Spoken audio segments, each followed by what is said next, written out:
In addition to a future commercial crew mission, our administrator discusses the budget request for NASA, and NASA's deputy administrator nominee appears before the Senate. A few of the stories to tell you about this week at NASA. NASA astronaut Kayla Barron has been assigned to our SpaceX Crew 3 mission to the International Space Station, expected to launch as early as October 23rd. She will join NASA's Tom Marshburn and Raja Shari and European Space Agency astronaut Matthias Maurer. This is SpaceX's third crew rotation mission to the station for our commercial crew program. NASA Administrator Senator Bill Nelson testified during a May 19th virtual House hearing on the President's fiscal year 2022 budget request for the agency. The $24.7 billion funding request supports a wide range of NASA programs and activities. This is an exciting time for NASA. We are having a lot of things happen.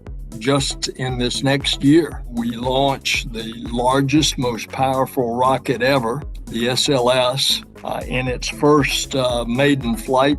If that were not exciting enough, later in the year, we're going to launch the James Webb Telescope, which is going to replace the incredible Hubble Space Telescope. It will peer out into space, capturing the light from far distant galaxies.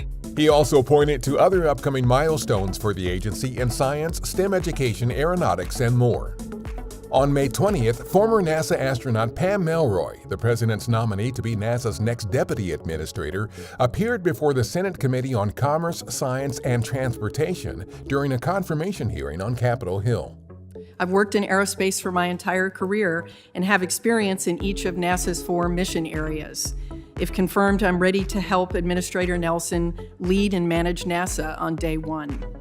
Melroy, a veteran of 3 spaceflights, logged more than 38 days in space and is one of only 2 women to command a space shuttle. On May 20th, engineers at our Langley Research Center in Hampton, Virginia, wrapped up the latest series of water impact drop tests for NASA's Orion spacecraft. The test series was designed to provide a better understanding of what Orion and its crew may experience during splashdown water landings at the end of future Artemis moon missions. Data from the tests are also used to help verify that Orion fulfills structural design requirements ahead of Artemis II, our first Artemis mission to the moon with astronauts. Engineers at our Stennis Space Center conducted an RS-25 engine test on May 20th, continuing the latest test series in support of development and production of these engines.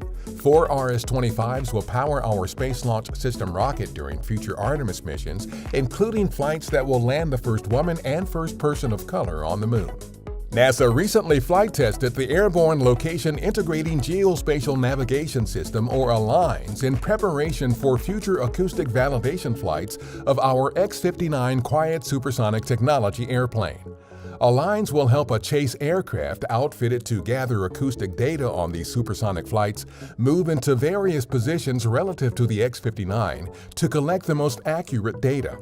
These acoustic validation flights are designed to confirm that the sonic thump created by X-59 during flight is as quiet as it's designed to be and not as loud as a typical sonic boom.